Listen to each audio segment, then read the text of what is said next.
তো functions of noun থেকে যদি কোশ্চেন আসে এবং একটা নাম্বার যদি তুমি শিওর করতে চাও তাহলে অবশ্যই এই 7টি রুল মুখস্থ রাখবে। আসসালামু আলাইকুম প্রিয় শিক্ষার্থীবৃন্দ, স্কলার ভার্স একাডেমির পক্ষ থেকে আমি নাদিম হাসান, পড়াশোনা করছি রাজশাহী বিশ্ববিদ্যালয় আইন বিভাগে।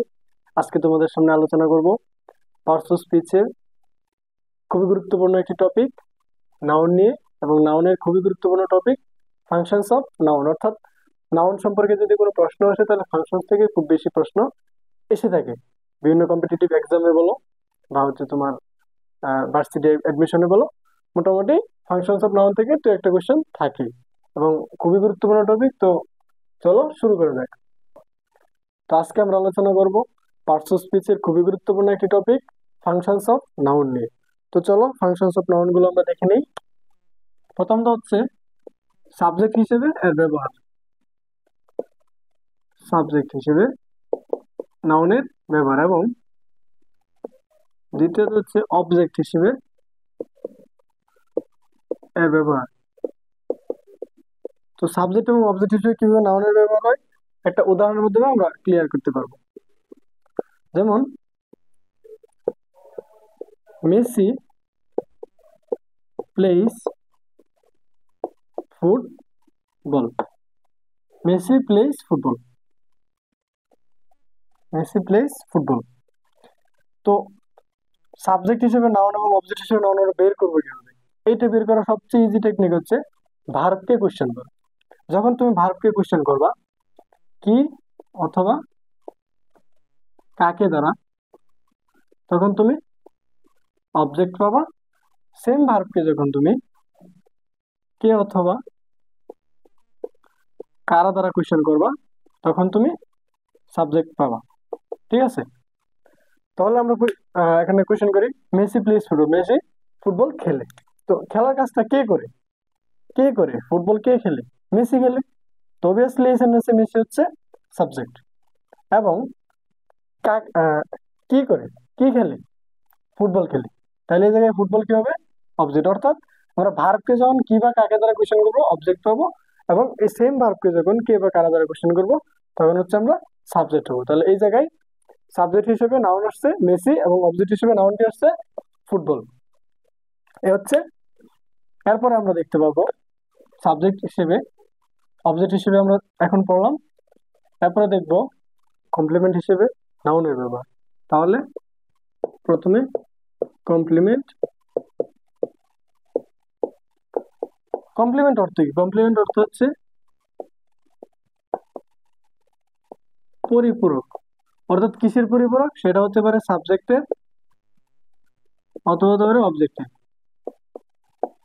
তো বিষয়গুলো আমরা ক্লিয়ার করতে পারবো একটা উদাহরণের মাধ্যমে। যেমন he is a student.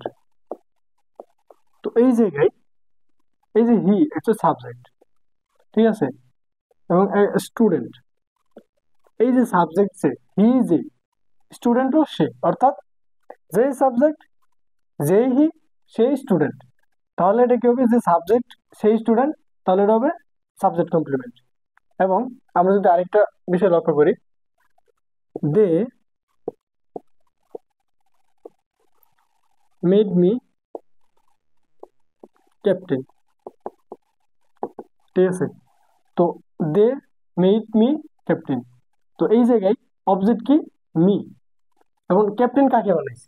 Captain কি দে কে বানাইছে, তাদেরকে বানানো হয়েছে, নাকি মি অর্থাৎ আমাকে বানাইছে? তো এই জায়গায় মি কি? অবজেক্ট।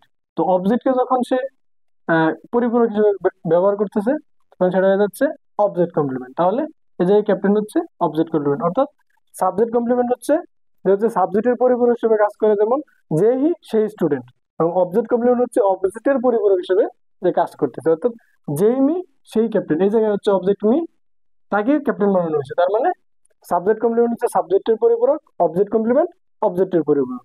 তো এই হচ্ছে কমপ্লিমেন্ট হিসেবে নাউনের ব্যবহার। এরপরে আমরা যা শিখবো সেটা হচ্ছে 4 নম্বর রুলে আমরা যদি চলে যাই তাহলে আমরা দেখতে পাবো 4 নম্বর, ডিটারমিনার দ্বারা শুরু কোন ফ্রেজের শেষ হরফ অলওয়েজ নাউন হবে। ডিটারমিনার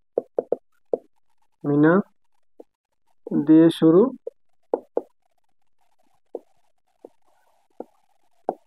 ফ্রেজ, ফ্রেজের শেষ ওয়ার্ড নাউন হবে। কি হবে? নাউন হবে। তো ডিটারমিনেট দিয়ে শুরু একটা ফ্রেজ, সেটা শেষের ওয়ার্ড হচ্ছে নাউন হয়, এবং ওই ফ্রেজ মানে হচ্ছে ওই ফ্রেজে কোনো ফাইনাইট ভার্ব থাকবে না, তাহলে হচ্ছে ফ্রেজ হবে। তো চলো আমরা উদাহরণ দেখলে করতে হবে। যেমন I know his working experience. I know his working experience. তো এই জায়গায় হিজ কি? হিজ হচ্ছে ডিটারমিনার। তো আমরা কি বলছিলাম? ডিটারমিনেট দিয়ে শুরু, শেষের ওয়ার্ড কি হবে? নাউন হবে। তো এই জায়গায় কি হবে? Noun experience. ঠিক আছে। অথবা আমরা আরেকটা উদাহরণের মধ্যে আরেকটু ক্লিয়ার করতে পারি। হি বট হি বট এ নিউ কার। তো এই জায়গায় একই, আমরা বলছি যে ডিটারমিনার। তো আমরা বলছি ডিটারমিনার দিয়ে শুরু ফ্রেজ, শেষের ওয়ার্ড কি আছে? কার আছে। তো এটা কি হবে? নাউন হবে। অর্থাৎ ডিটারমিনার দিয়ে শুরু, শেষের যে ওয়ার্ড হবে অবশ্যই সেটা নাউন হবে। ক্লিয়ার? এরপরে আমরা চলে যাই পরবর্তী নিয়মে।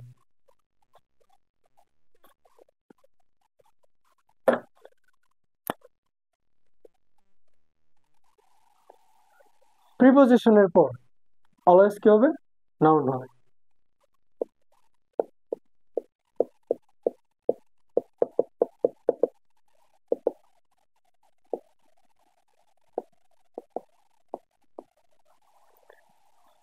যেমন প্রিপোজিশনের পর নাউন তো হয় স্বাভাবিক, এটা খুবই স্বাভাবিক। যেমন হচ্ছে যে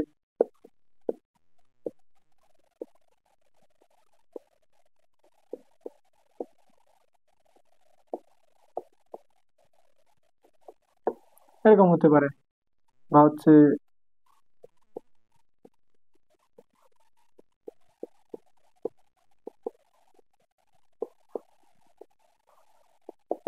ইন দা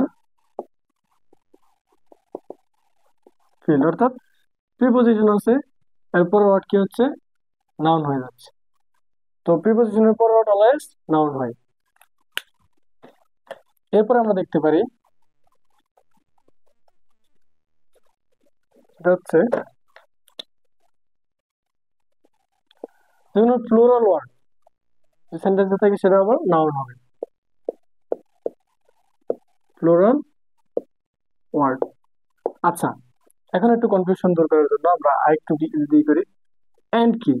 এন্ড হচ্ছে একটা সরি এন্ড একটা কনজাংশন। কিন্তু যখন আমি একটা সেন্টেন্সে দেওয়া হলো ডিলিট দ্য এন্ডস,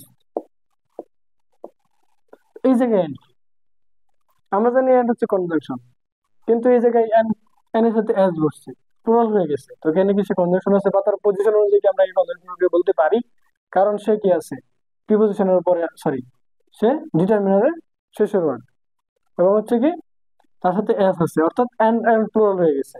তো এই জায়গায় প্লুরাল ওয়ার্ড কি হবে? অলওয়েজ নাউন হবে। অথবা আরেকটা উদাহরণ মধ্যে আমরা ক্লিয়ার করি বিষয়টা। You must know ins and outs. তো ইনস একটা প্রিপোজিশন, আবার আউট একটা প্রিপোজিশন, ইন একটা প্রিপোজিশন, আউট একটা প্রিপোজিশন। কিন্তু এই সেন্টেন্সে ইনের সাথে এস আছে, আউটের সাথে এস আছে, অর্থাৎ এগুলো প্লুরাল হয়ে গেছে। এখন প্লুরাল হয়ে গেছে। তো আমরা কি বললাম যে প্লুরাল ওয়ার্ড অলওয়েজ কি হবে? নাউন হবে। তো এই দিকে কি এখন সে প্রিপোজিশন আছে? কারণ তার সাথে এখন প্লুরাল একটা ইন্ডিকেটর আছে, সেক্ষেত্রে এখন নাউন হয়ে গেছে। যদি বলি যে পুরো ইনস এন্ড আউটস, আউটস টোটাল কি হবে? টোটাল যদি বলি তাহলে নাউন ফ্রেজ হয়ে যাবে, নাউন ফ্রেজ। আর যদি ইন্ডিভিজুয়াল বলি, ইনস একটা নাউন, আউটস একটা নাউন। তো এই ছিল আমাদের ফাংশনস অফ নাউনের বিস্তারিত আলোচনা। এর বাইরে ফাংশনস অফ নাউন থেকে কখনোই আসবে না। এবং তুমি যদি একটি নাম্বার নিশ্চিত করতে চাও তাহলে আমাদের এই ক্লাসটি ভালোভাবে মনোযোগ দিয়ে দেখতে হবে, এবং আমাদের ফেসবুক পেজটি ফলো দিবে, ইউটিউবের চ্যানেল সাবস্ক্রাইব করবে, এবং আমাদের ক্লাস যদি ভালো লেগে থাকে তাহলে অবশ্যই আমাদের পাশে থাকবে। ধন্যবাদ।